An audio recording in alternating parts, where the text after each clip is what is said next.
So let's just have a look over the content what we are going to study. That is the first chapter. We have fundamental of accounting, so basics of accountings we will discuss. Uh, as this is a financial accounting paper, so obviously there will be questions from this chapter. So even you guys have the, I mean, I assume that definitely you guys have the basic knowledge of this chapter, but still, we will discuss this chapter. We will give this chapter a due regard because it's important to know all these concepts. Then we have accounting for special transactions, in which we will discuss about the bills of exchange, consignment accounting, joint venture, and insurance claim. These are the chapters in the special transactions. 4 chapters are there. Then comes to the preparation of financial statements of preparation of financial statements. So actually, study note 3 is basically for the profit oriented organization. Study note number 4 for the non-profit organization. And study note number 5 is incomplete records. See, majorly, if on the larger side, all these three, study note 3, 4, 5, all three are related to each other. I mean, concepts are same. If you are preparing your financial statements, how will prepare that financial statements for the profit oriented organization, and how will prepare for the not profit organization. For the profit oriented organization, definitely they are providing some services or material, so they are charging for that. Not for profit organization, maybe they are doing some community services or schools or hostels, which are running on cost and not for profit. Then the financial statements we have to present accordingly. So the back I mean the base concepts will be the similar, and only the requirements or features, some of the features will change. And similarly in preparation of financial statements from incomplete records, it's nothing a new thing. It's just whatever financial statements we are preparing in above 2 units, the same financial statements we have to prepare, but the only thing is that the businessman is not maintaining the proper books, and he have the informations in discrete format. So we have to gather that information, and based on our accounting knowledge, we have to prepare that financial statements. So definitely it's a good study. I mean, it will give a lot of insights about the accounts to us. Then comes to the partnership. We will discuss about the partnership in detail. Then comes to the self-balancing ledger, royalties, hire purchase and installment system, branch and departmental accounts, then computerized accounting system. I mean, the weightage of this chapter in your exams will be very less, but importance of this chapter in your practical life, it will be very important once you will enter into a corporate sector, because today major companies are using the computerized accounting system only. And the last and very important chapter we have, that is accounting standards. So definitely I would like to discuss that in detail. So today's session, I'm going to start with this fundamentals of accounting. Obviously, we will discuss few of the very important topics here. Not all, but what are the important topics I would like to discuss. So let's. I'm not going to into bookkeeping and accountancy and financial accounting. Let's move to the important part: users of accounting information. Okay. So see. I'll start with the basics. What is accounting basically? We all know the basics. We have studied those basics in our 11 high schools and our graduation, but still these are here important to know those concepts. See, basically, what is accounting? Accounting is a process of recording, classification, maintenance, and reporting of the financial transactions. So here the important emphasis has been given on the financial transactions. In any business, whatever financial transactions they are incurring, they have to record those transactions. And accounting is a process or method which helps to them to record those transactions.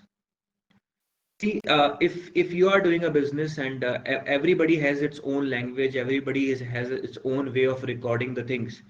If there will not be a common method or a uniform method of accounting, then everybody will present the financial statements in his own manner, and which will not help us to understand others, or there will not be any uniformity or standardization which can be followed by any regulatory authority like income tax department or your custom department or excise department or financial institutions, banks. If they are providing loans, they need the financial statements, and those financial statements should be on uniform basis. If one client is bringing the financial statements on the basis of one basis and other bringing on the basis of other basis, then definitely there will be a big issue for them to understand those financial statements. Uh, Similarly, in company form of business, you know that, I mean, the company form of business, company has a separate legal entity from their stakeholders, shareholders, and every year they have to present their annual report. If at the time of presenting their annual report, if they are not using the uniformity, then definitely there will be a problem to understand and to find out the results of the I mean to understand and estimate the results of the performance of the company will be very difficult. So that's why accounting is a language. I can say it's a language. It's a standardized, uniform, universal language which we use to record the transactions, and those transactions should be recorded across the industry, across the companies, across the countries in similar fashion, so that those financial statements can be understood by anybody in the same manner or in the same sense. I will like to take this discussion further on accounting standard level. See, what's happening in India, we are using the accounting standards issued by ICAI, Institute of Chartered Accountants of India. Likewise, similarly in America, they are using the US GAAP, generally accepted accounting policies. See, what is accounting standard? Accounting standard is it's a standardized, recommended, approved policy of that country to how will you encounter a certain accounting problem. So that formula, that path has been showed by the accounting standard. Now, if every country will have a different accounting standard, then there will be a big problem. You take the example like if any country, if any company registered in India, let's say Flipkart, take the example of the Flipkart. If today Flipkart is want to take I mean, if they want to take the listing in the Bombay Stock Exchange market and National Stock Exchange, they have to follow the Indian accounting standards, because BSE and NSE requirement is that company should have follow the accounting standards issued by the ICAI, then they can get the listing in NSE and BSE. But in similar fashion, if the Flipkart wants to get the listing in Japan Stock Exchange or New York Stock Exchange, let's take example of New York Stock Exchange. If they want to take the this listing in New York Stock Exchange, then they have to follow the US GAAP. So there will be a big problem, because they have presented their financial statements on the basis of the Indian accounting standard. Now, if they want to listing in New York Stock Exchange, they have to present again the same financial statements, but according to the terms and policies of US GAAP. So to overcome this problem, the International Accounting Standard Board came up with the solution of IFRS, International Financial Reporting Standards. And every country on this globe has agreed to follow these IFRS, or to convert their accounting standards in similar fashion to IFRS, so that tomorrow it should not be like that. If a company wants to do a business in another country, or wants to get the listing in another country, or wants to get a financial financial loan or assistance in another country, they should not formulate their financial statements again in different according to different policies and accounting language of that country. So if every country should have the same language, definitely it will be easy for the company, because nowadays we can see that there are more multinational organization emerges, and we are talking about the concept of global village. So this can be done through only if we have a similar or same accounting policies over the globe. So that is the background, and so that's why on that background level, let's discuss about the users of accounting information. See, users of, if we'll talk about the users of accounting information, why I'm talking about the users of accounting information, that is very important to understand. Because if you are a finance controller in a company, or if you are a chief accounts officer in a company, or if you are a CMA in any company, it's very important for you to understand what are the business partners, what are the stakeholders, what are the internal teams, what are the different departments, regulatory authorities are interested in the financial statements which you are going to formulate, or which you are going to report to them. So users of accounting, generally we can divide into two parts: internal users of accounts and external users of accounts. I mean, right now I'm just giving the brief of this, and you don't worry about it. If you want to write down, I can dictate it, or if I can provide you notes on that also. So don't worry about that part. So users of accounting, I can divide into two parts: internal and external. Internal, which are totally, which are our business partners into the company. Like if we are in accounts teams, and then there are a lot of people, maybe in sales team, purchase team. There are people in facilities team. There are people in HR department. There are people in procurement. There are people in building maintenance. Those people wants to know what is going in the company, how much we are earning, how much profit we have earned this year, whether they can expect a good bonus this year or not. So employees are interested in your books of accounts. Your suppliers are your management is interested in your books of accounts, and lot of people in internally are interested in the books of accounts. In similar fashion, there are people outside your organization, like suppliers, customers, competitive firms, regulatory body, banks, financial institutions, shareholders, debenture holders.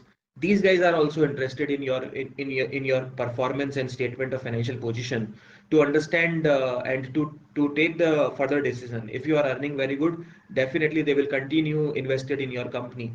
But if your profits are going down, you are not able to catch the new orders, you're not able to keep satisfied your customers, existing customers, and you're losing the business. Obviously nobody will want to stay invested, and definitely they want to withdraw the investment. So those decisions they will be able to take only on the basis of the financial statements which you are presenting to them. That's why now you can see that, I mean, the listed companies has to provide the financial informations quarterly, or every quarter they are issuing their performance. Obviously you have heard a lot of time that obviously in automobile industry you may have heard a lot of these kinds of financial reports. Every quarter they used to give Maruti sale reduced or increased, how much Swift they have manufactured and sold. In similar fashion, for other companies also, we listen always in the financial news. So users of accounting information is a very important concept, so that we will get the objectivity of the accounts from the users of accounting information only. Now let's have a discussion on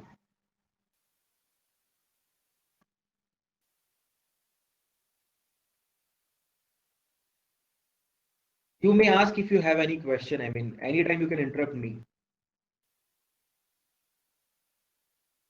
Okay, sir. It's good so far. We've understood. I mean, I have understood. Okay. Now let's have a discussion on this generally accepted accounting principles. What it says, that a widely accepted set of rules, conventions, standards, and procedures for reporting financial information. So I'm just going into a formal language. What the same thing which I explained. Now we are just having a formal words of that. As established by the Financial Accounting Standards Board, FASB is very important. You should learn this name. Financial Accounting Standard Board are called generally accepted accounting principles. So see, the simple thing is that accounting standards, I mean, in India, the GAAP is accounting standards, generally accepted accounting principles. And in US, it's called US GAAP. So basically, these are the policies, these are the methods by which a particular financial transaction will be recorded. Like for example, if you are purchasing a fixed assets, whatever cost you are incurring till the time to for establishment of that asset, for installation, and whatever cost you are incurring till the time of that asset being put to use, whatever cost you are incurring, that cost should be added to the cost of that fixed asset, and it should be capitalized and it should be depreciated over the period. So this is a policy. You can't, if you paid a labor charges to install a machine, you can't charge that labor charges directly to P&L. You have to capitalize that labor charges with the cost of the machine, and it should be depreciated over the period.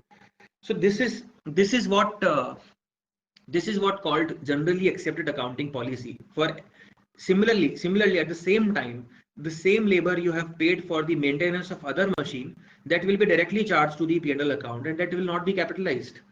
So these concepts are very important. This is the one of the policy example I have gave you. So like that, there are a lot of other policies, and widely and commonly those policies are called generally accepted accounting principles. So these generally accepted accounting principles are, we have to strictly follow these accounting principles, and we cannot deviate. And if there is a business requirement where we have to deviate from these principles, then we have to make a separate disclosure that why we are deviating from there, why we are deviating, and what is the impact if we are deviating from the principles. Okay. So, sir, I Yeah. just have one question. So be it IAS or US GAAP or IFRS, everybody follows the standard for the example that you took. Yeah, everybody. Wherein Yeah, so correct, Varsha. I mean, based on your law of land, you have to follow any of that IFRS, US GAAP, so IFRS and IAS, International Accounting Standard, is one and the same thing. And we, for India, we will use the word IND AS, so that we should have very clear understanding. When I'm saying IND AS, it's India Accounting Standard. And when we are saying IAS or IFRS, IAS International Accounting Standards, IFRS International Financial Reporting Standards, IAS and IFRS is same. That means IFRS is the successor of IAS. IFRS, Okay. you may note down it. It's very important to understand this. And I hope you guys have. I mean, it's better to have a copy and pen in always, and you can note down whatever I'm saying, so that it will keep you more active. Otherwise, there may be chance Abhay is sleeping, or only you are listening to me, Varsha. Abhay, you there? Yes, sir, I can hear you. Okay, yeah, that's great. So basically, IFRS is the successor of IAS, International Accounting Standard. And in India, earlier there was AS, Accounting Standards. Now it's I mean, Indian Accounting Standard Body, ICAI, also doing the convergence in similar fashion with IFRS. So they have issued a new breed of accounting standard that's called IND AS. So that is currently they are trying to implement. So right now we have in India IND AS. Internationally, the bodies are using IFRS and IAS. IFRS and IAS is the one and the same thing. Earlier IAS, now changing into IFRS. They are the same. And we have third thing is US GAAP.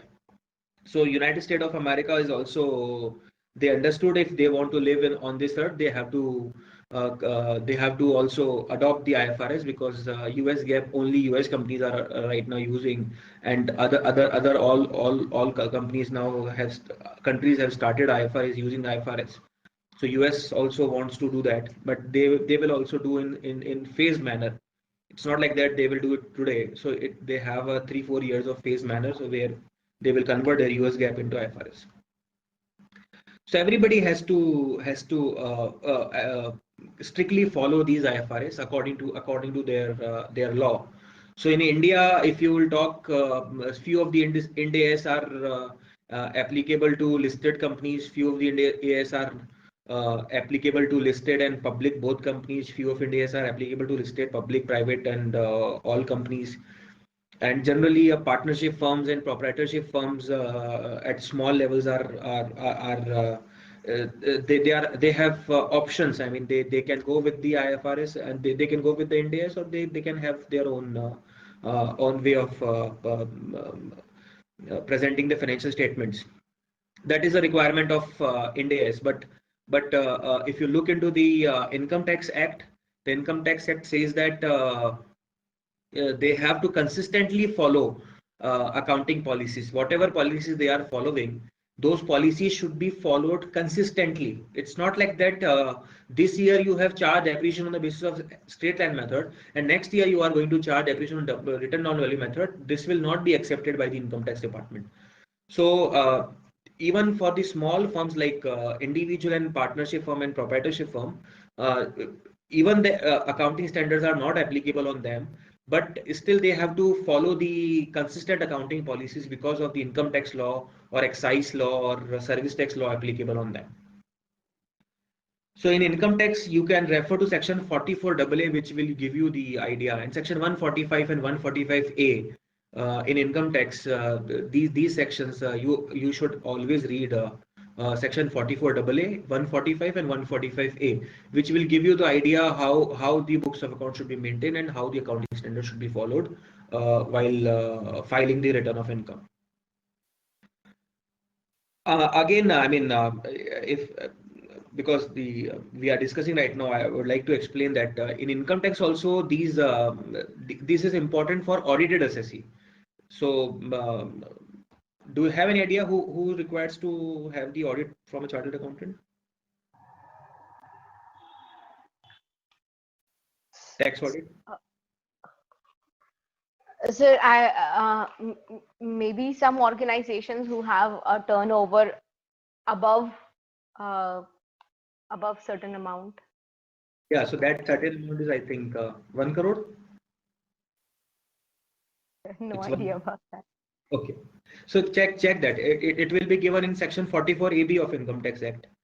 So those audited assessees strictly need to follow the accounting standards prescribed under section 45, 145A and 145. And you may ask if any question you have about that. Okay. Now, so now move to the other topic. Let's can you see this theory base of accounting? I mean, there is a chart is there. So there are three topics are there: basic assumptions, basic principles, and modifying principles. So let's discuss all these principles and concepts, because these are very important. Okay.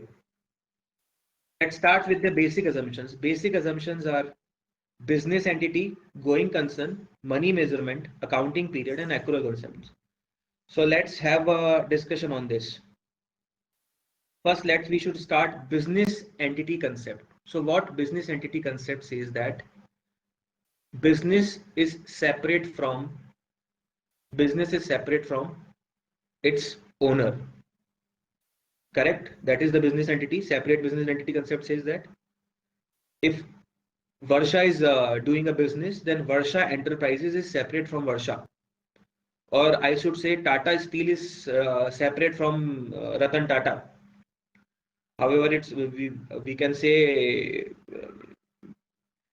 as per business entity it is separate, but in recent news we can say it's not like that. Whatever Mr. Tata is thinking and feeling, he's doing the same thing.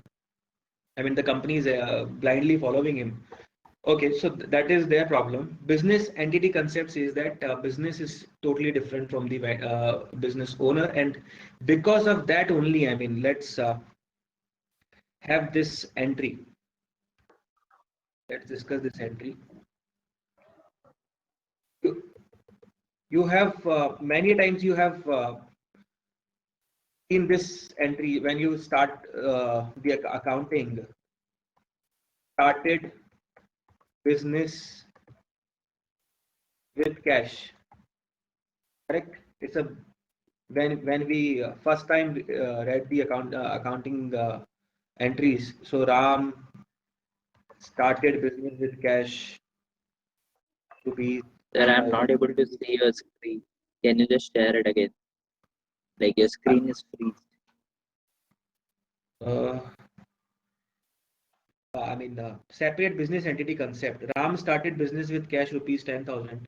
What entry we do for this? Cash to Generally, capital. cash cash debit to capital. This entry, I mean, it's a very basic entry. It's nothing big in this that, but this entry is giving us the idea of a concept that the business. This is the accounting of business, not the accounting of the businessman. If the Varsha Enterprises is there, then I'm doing the accounting for the Varsha Enterprises, not about the Varsha. What Varsha is doing or spending or eating or going, I'm not recording those transactions. I'm recording what Varsha Enterprises is buying and selling and earning and paying salary and paying overheads. Those are my concerns, but not about the owner. So where Ratan Tata spend the money or where Ratan Tata visit over the world and roam over the world, we are not concerned about that. But yes, we are concerned about the accounts and performance and financial data of Tata Steel. So that is the separate entity concept. Now, the next is going concern. Going concern is again a very basic and basic assumption is that we always assume that business will continue for a foreseeable future. It's not. There is no point to assume that business will continue for next 100 years. Next 100 years we are not there on the earth. Why should assume about the business also?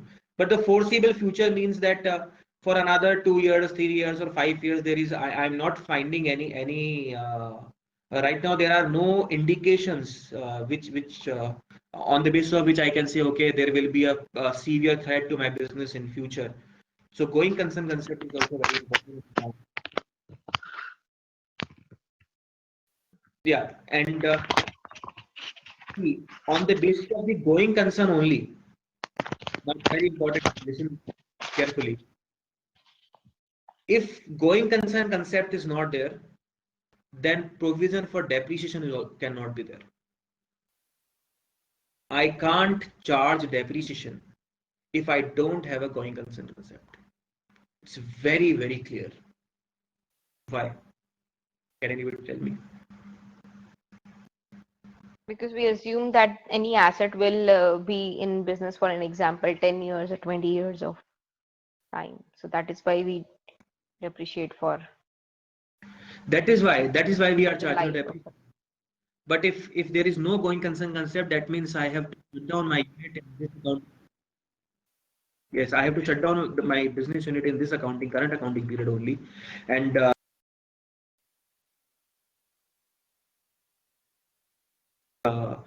decrease in value of the assets in current year only. I can.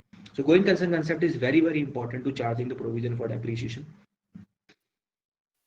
Business entity concept we discussed. Then second we discussed the going concern. Now move to the money measurement. What money measurement says that if I appointed, so today I appointed a very talented girl in my team. Even I appointed a very talented or non-talented. Whatever the salary I offered, I'm going to account that only. So only the money terms we can account in the accounts. We cannot enter any qualitative terms or any subjective terms or any other way of measurement of financial performance cannot be judged in the financial statements.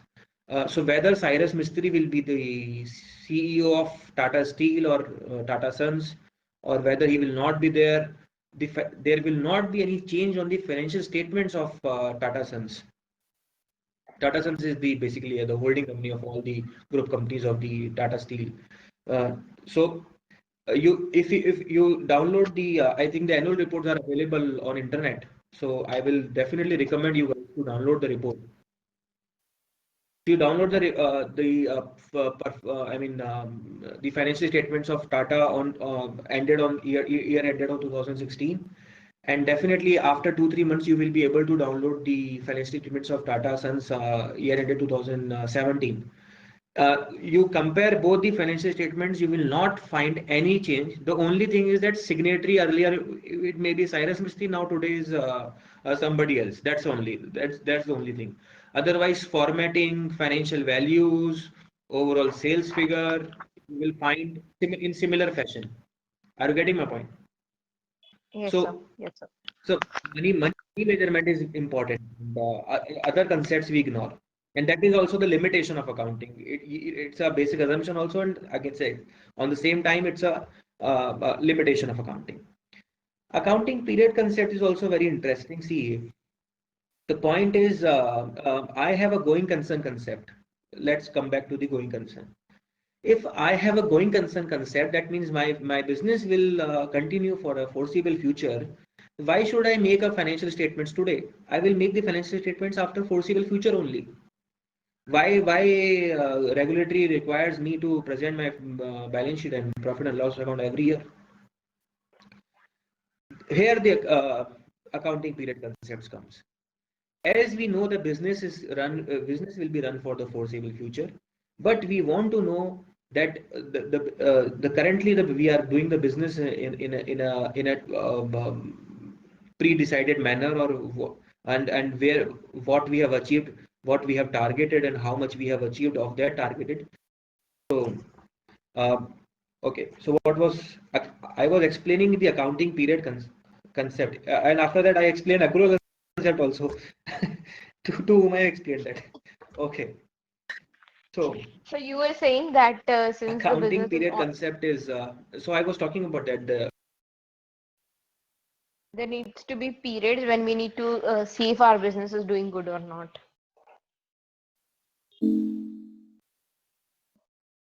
Oh, he again left. I think some technical problem. So accounting period concept you were talking about. Yes, sir. See, accounting period concept. What I was trying to explain is that we need to evaluate our financial results periodically. So that's why we have to divide our accounting period. We have to divide our foreseeable future of the accounts, a foreseeable future of the business into various periods, and we have to reflect those results into the financial statements. That's why uniformly we are following the 1 year as an accounting period to formally and regularly and to represent our financial statements. However, internally you can check it daily. Today you have the softwares like SAP. Have you guys heard about SAP? Yes, sir. We Yes, worked on SAP and Oracle. yeah, I'm Oh working my on God! this. Oh my God! So basically you are Abhay, you are working in Oracle. So which particular? I mean, you are working in which team? No, sir, I'm actually working on SAP and I'm working on FICO, Okay, ePro. the finance, no, the finance and control module of that. Okay, that's great. That's great. So obviously, I mean, you guys better know that without today there is no limits. I mean, in every second you can check your balance sheet and profit and loss account, and which each and every single entry uh, it automatically changes the all the levels of all the trial balance and ledgers and final uh, picture of the account financial statements, so you guys know it better. Now come to Yeah, the accrual concept. Yeah, see, the accrual concept says that, I mean, I was asking, do you guys have any idea about the accrual concept? Yes, sir. Here, accrual concept does not work on the cash basis thing. It is when due. It is to record when it is due.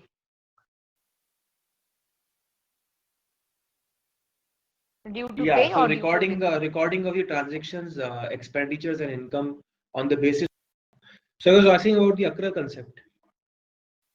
Yeah, so you told me that on the due basis. So that result into 4 items. This accrual concept generates the 4 type of items, like one is prepaid expenditure. What is that? Expenditure relates to next accounting period paid in this year, correct? Yes, sir. Yeah. Paid in So advance. Yeah. paid in advance. See, now you can see, you can correlate, Varsha. This accrual concept came only because of accounting period concept is there. If there is no accounting period, there could not be any accrual concept. Are you getting my point? Yes, sir. Yeah. Prepaid expenditures, advance payment of expenditures or outstanding expenditures, unearned income, that means income received in advance but not earned till yet, and what you will say, outstanding income, that means income you have earned but not received. So these are the items generated I mean due to accrual concept. Now we'll move to the basic principles. So should we discuss about that? Basic principles? Yes, sir. Yeah. So now the first is revenue realization concept. Revenue realization concept is very much similar to the accrual concept. So what revenue realization says that you cannot account for a revenue which is not still realized, which is not still generated. So I cannot account for an income which is I have not earned at all. So if I want to book my income for my next batch of CMA or a CMA batch of 2018, I can't do that. If it's still, let's say today I got a call, today I got a 10 inquiries, those students want to join my batch in the June 2017, for the December 2017 attempt, still I cannot recognize that income because there is no indication or there is no certainty that I have, I mean, there is no contract in which we have entered into, and there is no realization of the revenue, so I cannot account for those things. I mean, the future agreements, future contracts, and future income cannot be accounted. The main thing is that matching concepts, your income and expenditure should be matched to each other. If whatever income you are booking in this year, all related expenditures should also be booked.